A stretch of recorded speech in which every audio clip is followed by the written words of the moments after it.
എന്റെ കുഞ്ഞുമനെ നീ നിന്റെ തല കണ്ട അവന്മാർ കൊന്നുകളെ വെറുതെ ആവശ്യമില്ലാത്ത പരിപാടിക്ക് പോയത് ഇപ്പോഴേ ഞാൻ പറഞ്ഞില്ല. ആരെ കൊന്നിട്ടാലും ശരി, എനിക്ക് ആ കാശ് കിട്ടിയേ പറ്റുള്ളൂ. അപ്പോ ഇതൊന്നും ചെയ്തിട്ടില്ല അല്ലേ? ഞാൻ വിനോദങ്ങളുടെയും ടോണിയുടെയും കൂടെ എത്ര കാലമായി നിൽക്കുന്നു. ഞാനങ്ങനെ ചെയ്യുന്ന അങ്ങനെ തോന്നുന്നു.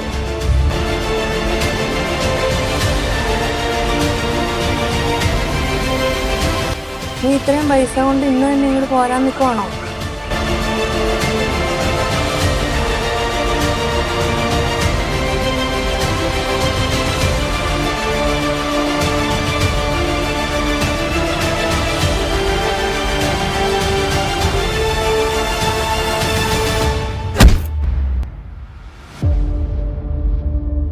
കാശോ?